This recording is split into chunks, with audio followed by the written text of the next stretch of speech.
Susanoo Frieren is an award-winning manga that has garnered particular popularity overseas. While the story is carefully crafted and boasts an exceptional cast of characters, some viewers still do not fully understand or appreciate the importance of several key elements.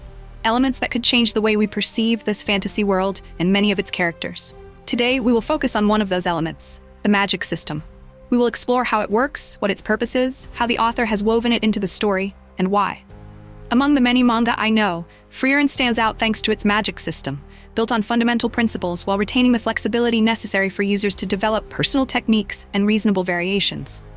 This is a rarity in the genre, placing Frieren on par with, if not surpassing, many other fantasy light novels. For many viewers, Frieren's grand magical battles are always a highlight. But magic here is more fascinating than that. The differing ways it is used by humans, demons, and elves spark curiosity and inspire lively discussion. At the heart of these discussions is the belief that magic is about turning the impossible into the possible. This may sound simple, but the remarkable part is how they combine art and science to produce countless spells of varied forms and scales. Though that does not mean a mage can do absolutely anything. Every mage has their own limits and must follow basic principles to wield magic. This both makes it captivating and adds complexity. From the elves' delicate incantations to the demon's potent dark magic, each spell has its own characteristics and restrictions. Magic here is not about waving a wand and waiting for a miracle. It is a sophisticated art, unique to each mage. To this day, we have yet to see the definitive limits of magic, and perhaps we never will. Yet both the anime and manga affirm one truth. Magic does not appear out of nowhere, but is created, honed, and improved through continuous training and the user's creativity. In practice, to cast a spell, a mage must first imagine and visualize it. This visualization is more than just a mental picture. It is the very foundation for creating and developing magic. For instance, with Zultrak, many spells can be said to originate more from imagination than from logic. However, understanding the logic behind magic can make incantation easier and more effective. One clear example is the elven archmage whom Frieren herself acknowledges as being even stronger than her, showing that magical strength depends heavily on a mage's willpower, creativity, and self-belief. Thus, one cannot rely solely on logic, mana, or skill. The decisive factors lie in imagination and will at the moment of casting. Magic is also categorized into several groups, both official and unofficial. The most common unofficial classification includes offensive spells, defensive spells, support spells, such as paralyzing enemies or strengthening allies, and other category, covering spells outside the first three types, often used in daily life, and especially favored by Frieren, who enjoys collecting them. The official classification includes only two categories, one of which is divine magic, used by priests and clerics to heal through holy scriptures.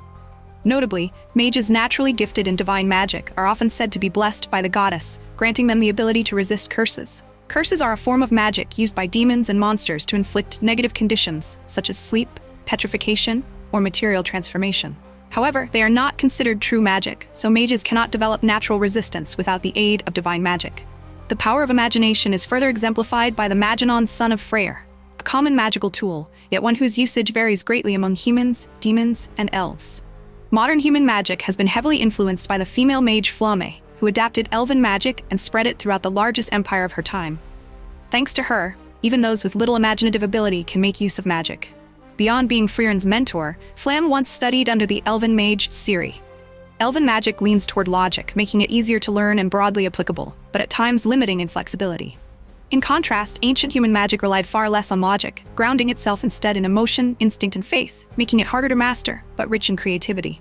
In other words, ancient human magic, also called unstructured magic, is more difficult to visualize and cast due to its lack of a logical framework, yet it allows for the complete unleashing of imagination, enabling the creation of irrational spells by conventional standards.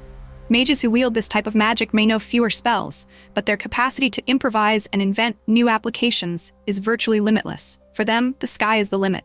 You might ask, all this talk about structured and unstructured magic is interesting, but what about the demons? That's exactly what I want to address next.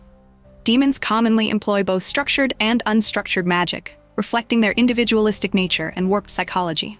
They tend to focus on a single type of magic for life. This specialization can reduce their versatility, but how effective they are depends entirely on the nature of the magic they choose. What's remarkable is that demons cast magic instinctively, to the point of doing so almost unconsciously, even if the underlying logic is difficult to explain.